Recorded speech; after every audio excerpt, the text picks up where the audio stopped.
Assalamualaikum warahmatullahi wabarakatuh. Disclaimer dulu sebelum saya mulai melanjutkan bahwa konten kali ini saya mulai dengan fundamental yang sangat hati-hati. Judulnya tentang mie 20.000 yang viral kemarin. Boleh atau dosa? Tinjauan fikih, adat Minang, dan etika dagang. Itu judulnya. Kalau tulisan saya buat setelah seminggu setelah Ramadan. Jadi fundamental yang saya maksud, saya buat konten yang ini maksudnya rekaman panjang itu sudah ada tulisan presisinya. Saya dicek di postingan sebelumnya. Karena di situ saya buatkan kalau yang dalil ya bisa dicek, kalau yang teori-teori itu bisa ditelusuri. Artinya ketika konten video ini yang versi bicara ini, yang visualnya audio dan video itu landasnya ada. Lebih kurang itu maksudnya. Dan untuk judul tadi agak telat saya buatkan dari tulisan sampai ke konten ini. Kenapa? Karena saya berniat dengan kalau bisa tulisan dan konten ini muncul di saat sudah tenang. Tapi juga bukan saya menjadikan ini sebagai menunggangi viralitas, bukan. Kenapa saya tidak bahas kemarin waktu hangatnya itu? Di versi tulisan sudah sebenarnya waktu itu munculnya, tapi versi video ini kena satu dan lain hal, agak telat ya. Tapi mudah-mudahan masih worth it lah, karena per hari ini masih belum jauh dari Ramadan, artinya masih bulan Syawal. Saya ulang judul sekali lagi, mie 20.000 yang viral ya. Boleh atau dosa? Tinjauan fikih, adat Minang, dan etika dagang. Saya mulai dari pembukaan tulisan. Niat dan posisi saya pribadi, tulisan ini tidak dibuat untuk menunggangi viralitas, tidak juga untuk menjatuhkan pedagang, tidak juga untuk memperkeruh suasana.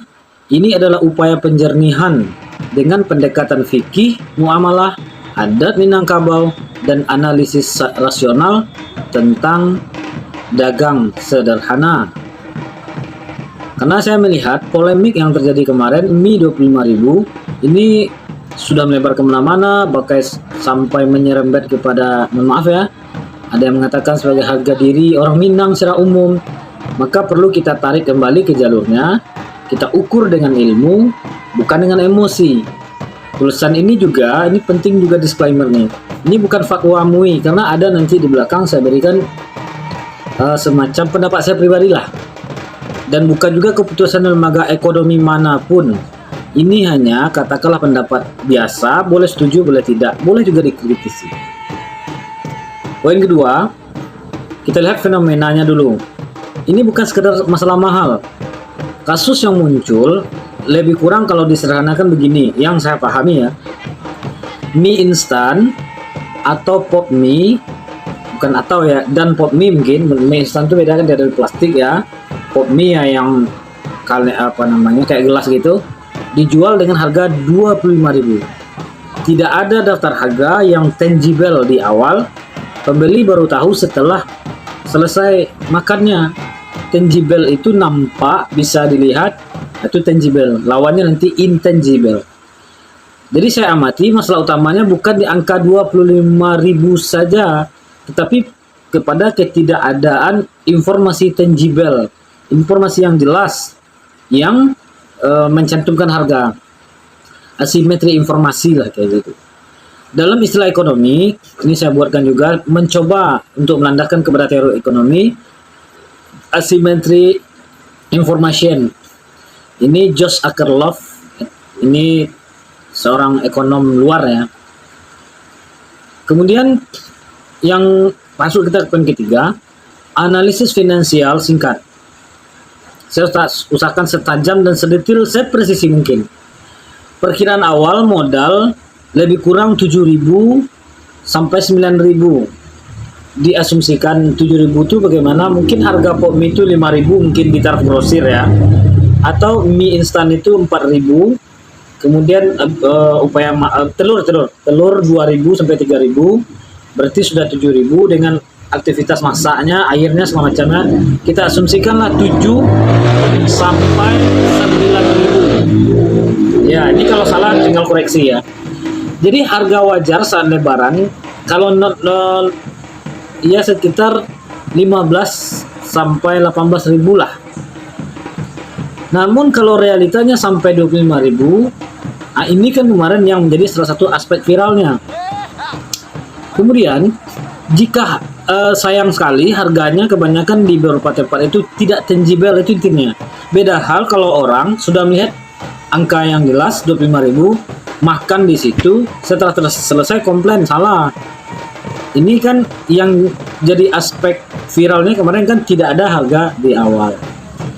Jadi perlu kita pahami bahwa dalam kondisi ramai seperti lebaran, ada kenaikan biaya, lonjakan permintaan, dan faktor kelelahan operasional, dan ini memang boleh menjadi kelaziman lah naiknya tarif kendaraan, karcis kayak gitu ya. Istilah tuslah, itu mungkin ya, tuslah saat lebaran itu memang ada dan memang wajar juga diberlakukan kepada ranah perdagangan makanan ya, food. Dan yang keempat, adat Minang tentu bukan sekedar dagang gitu. Adat kita tentu yang paling fundamentalnya adalah adat bersandi syarak bersandi kitabullah. Ini yang sudah sangat jelas-jelas kita sama-sama ketahui dan sama-sama kita pahami bahwa ABS BSK adalah landasan utama bagi kita orang Minang, karena terjadinya kemarin di Sumbar gitu ya. Lalu yang jadi kelanjutan kenapa saya sangkutkan dengan adat bersandi syarak bersandi kitabullah adalah karena di Minang juga ada raso jo pareso, raso dibawa naik, pareso dibawa turun. Raso adalah kepantasan, pareso salah satunya adalah memuliakan tamu, menjaga marwah. Tamu dalam artian dengan banyaknya orang berkunjung kemarin, orang rantau ke ranah Minang maksudnya.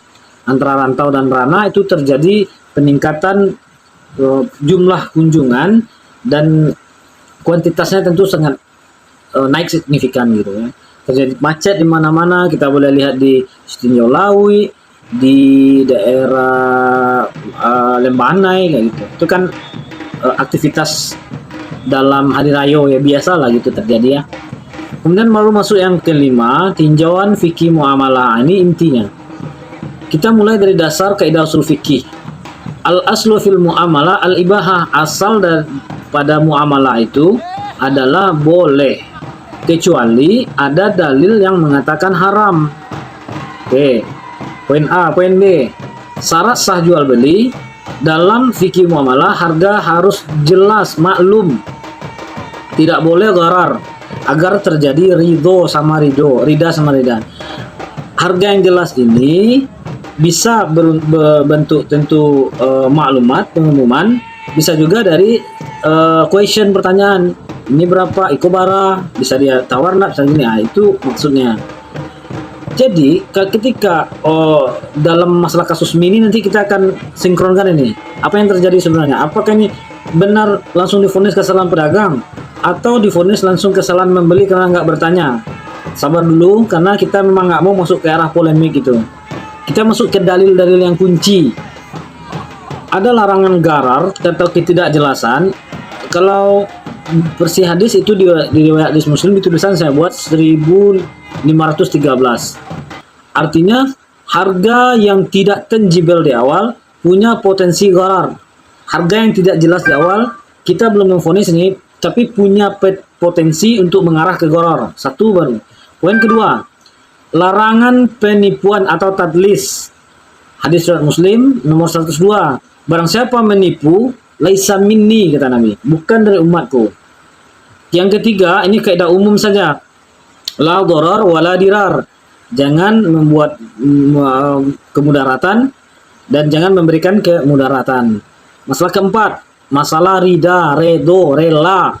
Sering dikatakan pembeli kan bayar, berarti dia sudah rela. Oke, itu koma belum titik.